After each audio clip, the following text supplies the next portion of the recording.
Ahora vamos a hablar sobre la descendencia de Terah, pero no sin completar la idea de los incas, ¿no? Porque eso que cuento de los incas nos muestra una visión que es la siguiente. Esta raza, ella nació de los dioses.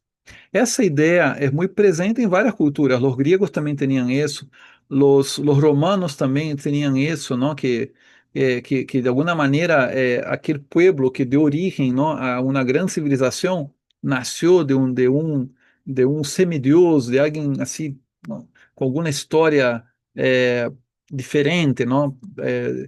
Chame-se, por exemplo, um filho de Zeus, não, para os gregos, ou é, um descendente, não, de algum deus, não, que foi amamentado por uma loba, tipo, por exemplo, Rômulo e Remo, não, na história de Roma. É sempre a grande civilização poderosa vai a fundamentar sua história em el hecho de que descenderam de algum deus. Os faraones não eram filhos de Osíris. Isso é muito comum, não? Os reis tinham essa megalomania, não? Essa coisa de querer creerse descendente de algum linaje superpoderoso, ¿no? De algum semidioso, então entra no mundo da idolatria, no mundo dos deuses paganos. A visão bíblica, al ser muito natural, certo? Al ser muito natural, papá, hijo, papá, hijo, papá, hijo, papá, hijo, eh, nos vai levar a pensar que todos somos hijos de Adão e nos vai levar ao relato do Gênesis que vai dizer que Deus criou a Adão, não é ser humano. Recordando que Adão significa ser humano, não é nome Adão, significa em hebreu ser humano. Não? Por lo tanto, não somos outra coisa que seres humanos. E não existe nenhum ser na terra que seja semidivino, não? O hijo de algum deus, alguma deusa pagano. Todos somos criaturas, seres humanos, patriarcas, responsáveis por suas famílias, por seu clã, pero meros mortais. E isso é bem interessante, não? Porque é realista. É realista. Então, e não cream que esse relato antigo de Israel ele seja muito comum em sua época. Ele era um relato muito contracorrente, não? Não se trata nunca de divinizar a um rei ou a um patriarca. Eles são simplesmente seres humanos, pero hijos de um Padre eterno, não hijos de um Deus eterno, todo-poderoso, criador de céu e da terra. Isso é importante a genealogia. Mira quanta coisa hemos sacado acá de las genealogias, ¿no? Quanto conhecimento, quanta espiritualidade estamos sacando de las genealogias, ¿no? E agora vamos a ir com a última genealogia aqui, ¿no? Que pretendemos estudar antes de chegar a Abraham, que é o Toledot de Terah, o Terah, ¿no?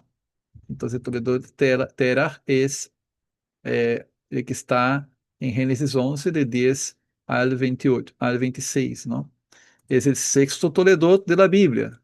El Toledot, esa frase se repite una y otra vez, y es el eje del libro del Génesis, recordando allá atrás que yo expliqué Toledot y cómo la Biblia en griego tradujo los orígenes por la palabra Génesis, ¿no? Génesis. De alguna manera, es decir, esta es la génesis, ¿no?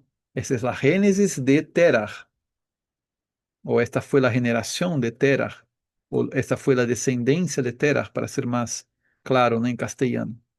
Génesis 11, 27a. De ahí viene el nombre del libro, porque es un libro que una y otra vez repite esa expresión.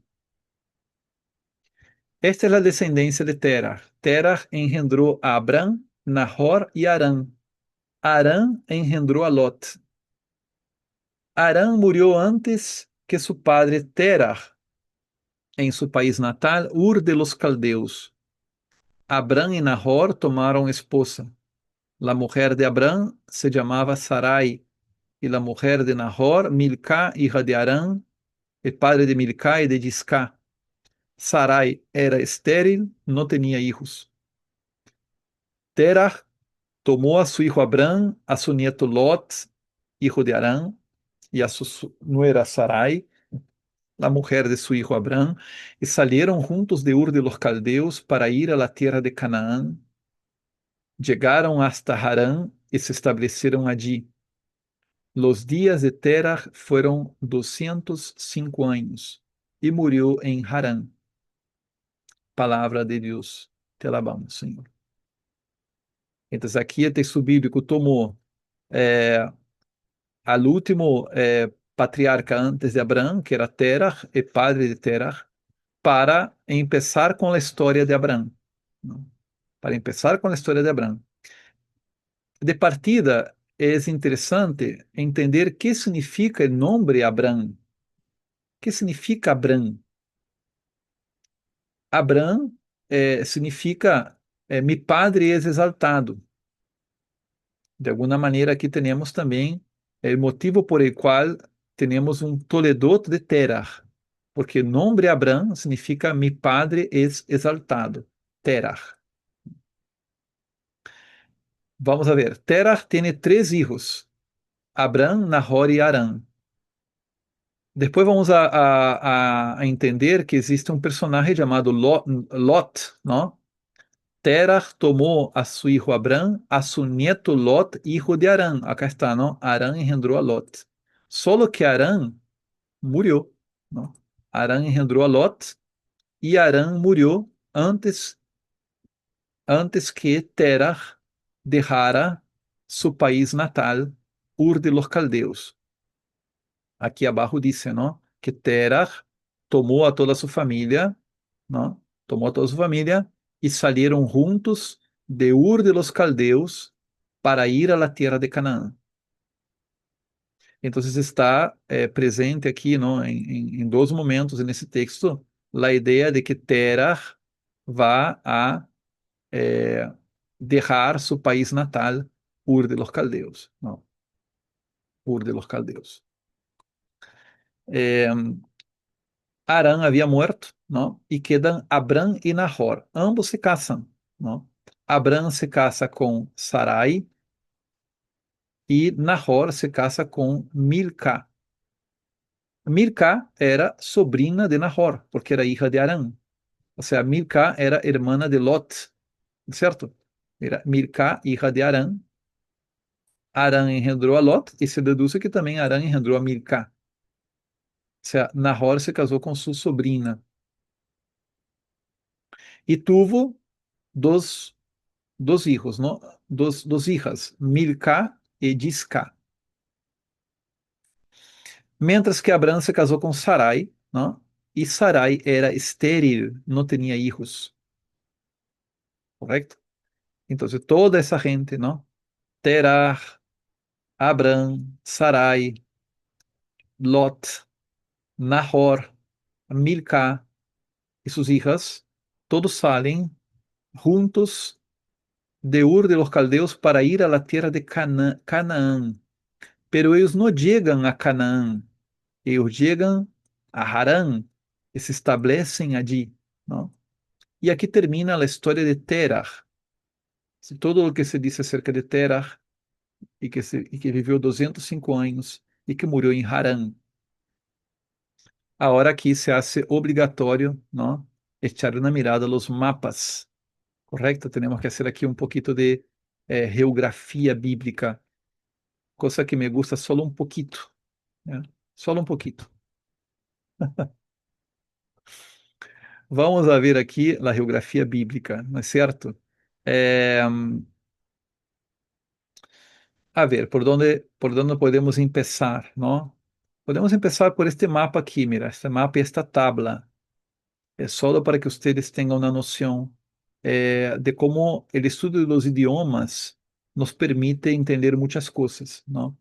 Essas são as línguas semíticas. Essa que vem aqui, não? São as línguas semíticas. Veem vocês que há variantes de las línguas semíticas. Que são as línguas semíticas? São as línguas compartidas por alguns pueblos do Medio Oriente, que se atribuem ao patriarca bíblico Sem. Não? Algumas línguas já morreram. Como, por exemplo, vocês veem aqui nesta gráfica, a língua muerta, não? Marcado com uma cruz. Por ejemplo, el fenicio ya murió, ¿no? Ya no se habla, el púnico ya no se habla. Acá, ¿no? El amonita, el moabita, el edomita no, el nabateo, el amorita, el heblaíta, el ugarítico, son idiomas que ya no existen, ¿no? El árabe antiguo setentrional, el acadio, son idiomas que ya no existen. Pero hay idiomas que persisten, por ejemplo, el arameo y el hebreo, o el maltés também, não? Existem hasta el día de hoy, están vigentes, o el propio árabe, ¿no? Que es un idioma semítico. Se recuerdan que eh, Joktan, ¿no? Es un patriarca de pueblos árabes, y también Abraham, ¿no? Es patriarca de pueblos árabes, porque es padre de Ismael, ¿no? Entonces son todos semitas. Ahora, hay vertientes. Está la vertiente oriental, la vertiente central y la vertiente meridional, ¿no? Que está más aquí al sur. Mira cuántos pueblos hay acá, ¿no? Entenderé que ustedes quizás no estén familiarizados con los nombres de los países que aquí están, ¿no?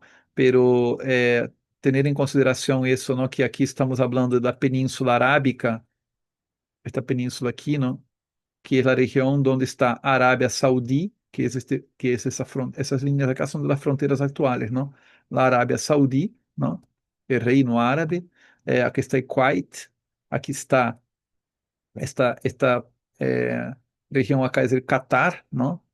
Aquí esta isla pequeña es el Bahrein, esta región aquí es el Emiratos Árabes Unidos, ¿no es cierto? Donde está Abu Dhabi, ¿no? Una importante ciudad hoy en día. En Qatar está, eh, en Arabia está también este Riyadh, en Qatar está Dubai, ¿no? No, perdón, en Arabia está Dubai, ¿no? Está Dubai aquí. Aquí está el Oman, donde hay, ¿no? Pueblos muy antiguos aquí de Oman, con idiomas todavía que existen. El Yemen, que es un país que está en guerra civil hace décadas, ¿no? El Yemen. Y al otro lado, aquí en África, está Eritrea, Etiopía, Somalia, Sudán y Egipto. Aquí arriba tenemos Jordania, Israel, Líbano, Siria, Irak, Irán y Turquía, ¿no? Entonces, esos países son los países actuales. La región del Irak y de la Siria, ella es la vertiente oriental de los idiomas semíticos y pervive hasta hoy el arameo. Claro que el sirio que se habla hoy es un arameo más moderno, así como el hebreo que se habla hoy es un hebreo más moderno que de la época antigua, ¿no? Entonces, ¿por qué es importante ver ese mapa? Porque se ve que existe un parentesco entre Abraham y la Mesopotamia. La Mesopotamia es esta región de acá, ¿no es cierto? Y, y, y Abraham es patriarca del pueblo hebreo, ¿no? Pero él procede de esta región de acá, ¿no? De esta región de acá, de la Mesopotamia. ¿Dónde queda Ur de los Caldeos, que se dice que es la tierra natal de Terah? Ur de los Caldeos queda, déjame venir aquí un ratito, aquí, un ratito que tengo aquí unos mapas preparados para ustedes, que son estos mapas acá, ¿no? Acá tenemos la Mesopotamia y acá tenemos Ur, ¿ven? Ur. Esa región de aquí, ella fue la región del imperio, del reino sumerio, ¿no? De los sumerios y de los acadios. Los sumerios eran de esta región aquí más al sur de la Mesopotamia y los acadios eran de aquí, ¿no? De Akkad, ¿no? Acá está Akkad. Los acadios, el rey Sargón, ¿no? Esos fueron los primeros grandes reinos, ¿no? De la Mesopotamia. ¿No? Se estima que fueron los primeros reinos de la humanidad, ¿no? Los primeros imperios. Pero para la época de Abraham, el reino, essa cultura suméria, acádia, estava em declínio. Já havia caído em manos de los elamitas. Os elamitas vêm aqui da região de Susa e eles haviam tomado o controle dessas cidades aqui, incluso de outras cidades más, ¿no? Então, você vê neste mapa, por exemplo, acá, o domínio elamita, ¿no? Está pintado acá com este color um pouco mais cremita, ¿no? Domínio elamita, que chegava hasta a Mesopotâmia. Se estima que, ¿no? En la época de Abraham, a cidade de Ur estava em seu declínio. Foi uma das cidades mais importantes da antiguidade, foi uma grande capital do reino sumério, ¿no? E vamos falar várias vezes disto. Aí dice Ur de los Caldeus. Essa expressão Ur de los Caldeus é um anacronismo. É um anacronismo. Não existe Ur de los Caldeus. Nunca los caldeus viveram na época de Abraham.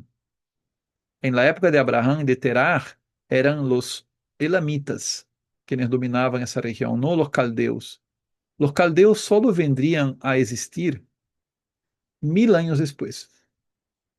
Não? Quando é a época de Abraham, de Terah, não? Vamos a poner aqui, não? Aproximadamente. Allá por el 1900 antes de Cristo. É a época de Terah e de Abraham. Quando é a época de los caldeus, eles começarão a existir aproximadamente allá por el 800 antes de Cristo. 900, 800 antes de Cristo. 1000 anos depois. Pero, professor, por que chama Ur de los Caldeus? Por la misma maneira que eu digo, por exemplo, vamos estudar a história do antigo Peru,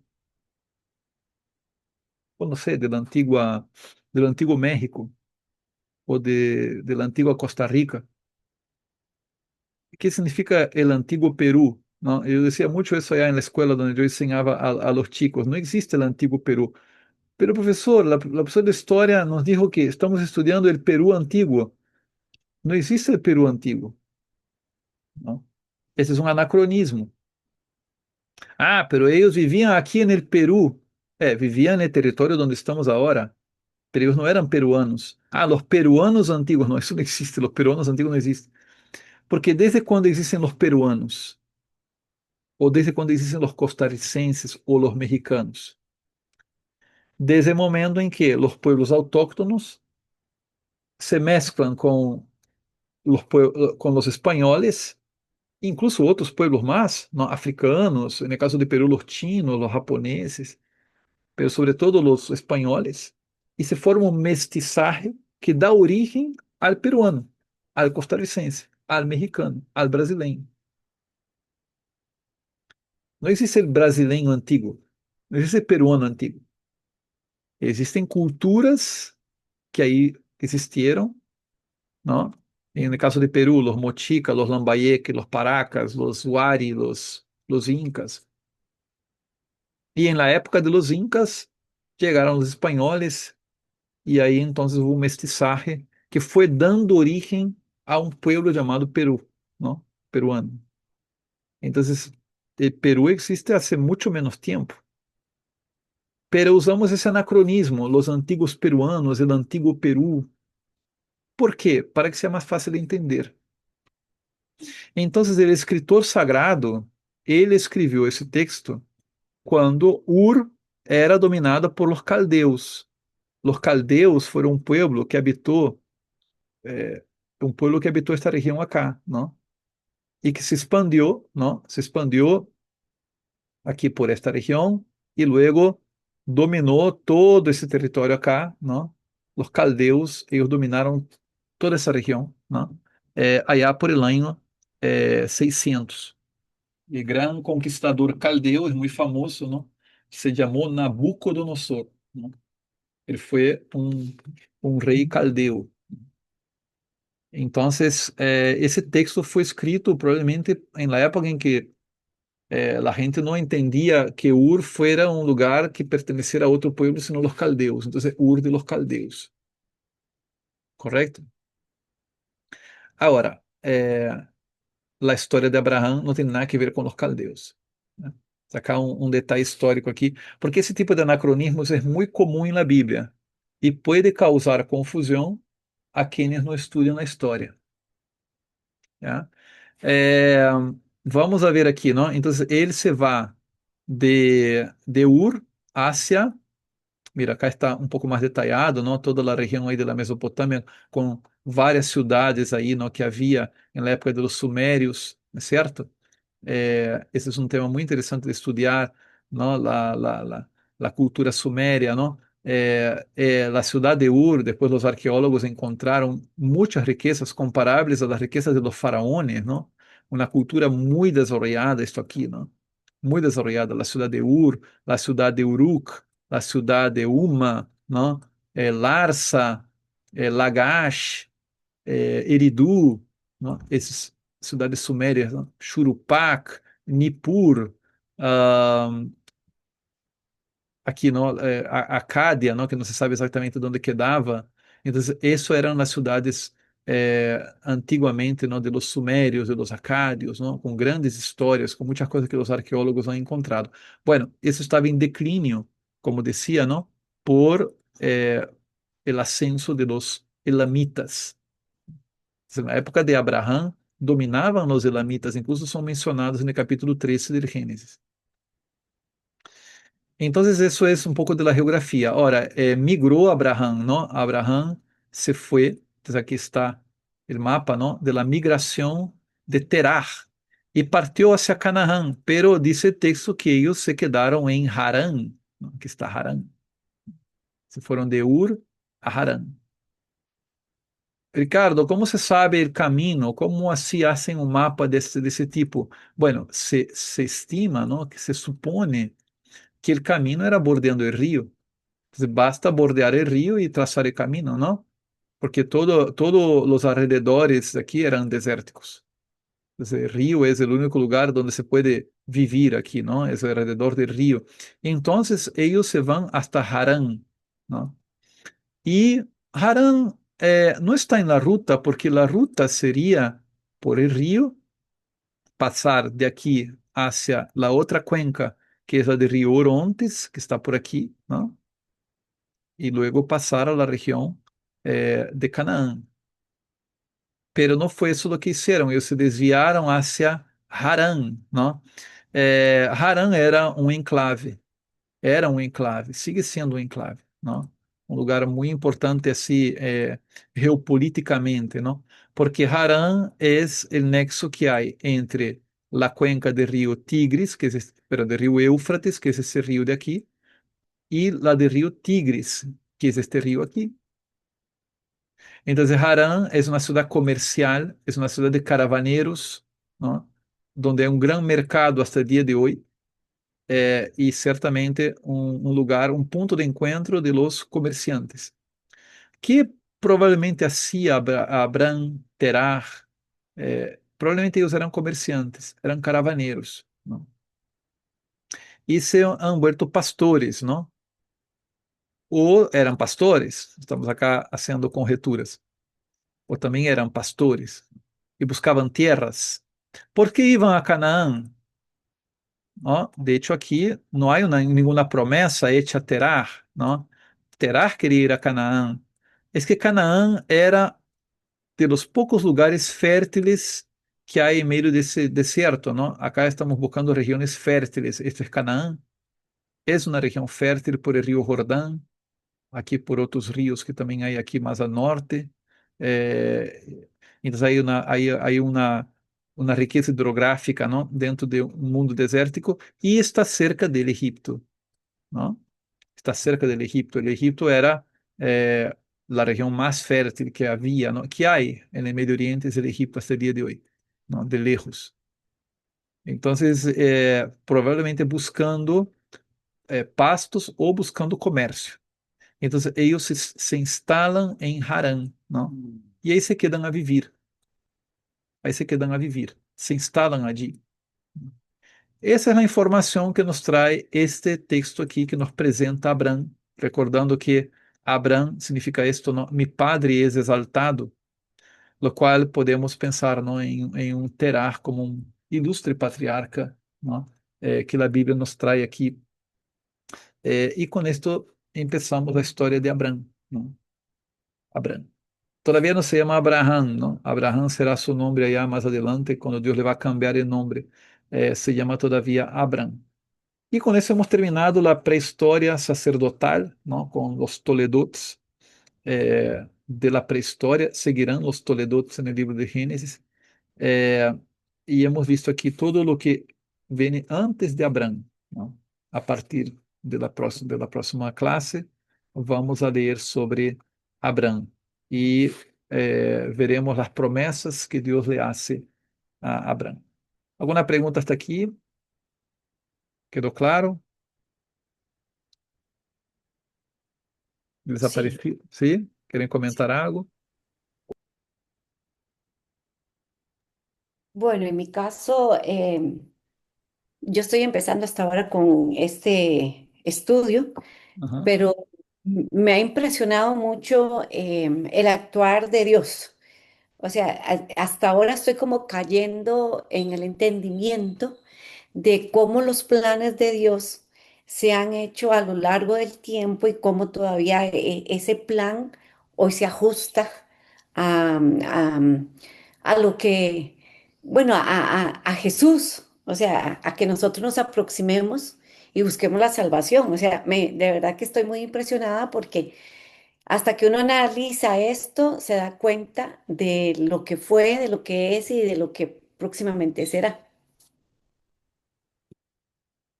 É, é, Me has hecho acordar que nos faltou ler el libro de Crónicas, ¿no? Que ahí hay una genealogía también, ¿no? Pero eso lo podemos leer mañana, no hay problema. Y también hay una genealogía en el Evangelio, ¿no? El Evangelio va a replicar toda esa genealogía. Y hay dos versiones, una versión que es la de Mateo y otra versión que es la versión de Lucas.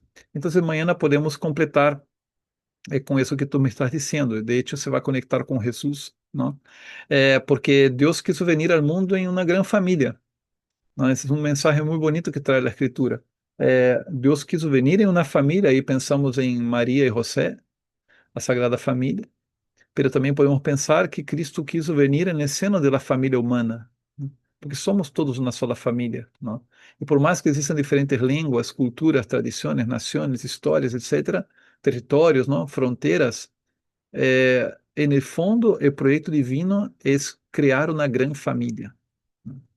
Y Cristo, de alguna manera, viene a buscar eso, ¿no? A reunir a todos los hijos de Dios dispersos por el mundo, ¿no? Alrededor de un solo Dios, ¿no? De una sola adoración al único y verdadero Dios. Ese es el proyecto de Dios.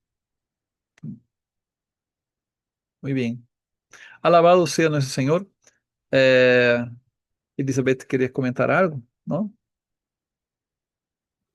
Pues me gustó mucho volver a recordar todo esto y me vuelve a llegar lo importante que son las genealogías, ese Toledot, que yo me acuerdo que en lo personal yo era de las que déjame brincar la hoja porque de qué me sirve saber los nombres de todas estas personas? Pero ahora ya no lo veo así. Simplemente ahorita que usted nos estaba repasando cómo los nombres pues tienen gran significado, porque ahí vemos las ciudades, vemos las razas, nos ayuda muchísimo. Entonces ahora ya no dejo pasar cuando hay una genealogía, ya no la dejo pasar. A poner atención porque ahí viene más, viene mucho envuelto en eso. Entonces, pues es una gran bendición como Dios obra, como decía nuestra hermanita, eh, obra desde siempre a través de cada detalle, o sea, los nombres importantes, también tenemos que tomar tiempo para estudiarlos. Amén. Amén. Bueno, ahora sí, entonces alabado sea nuestro Señor Jesucristo. Vamos a terminar con una oración.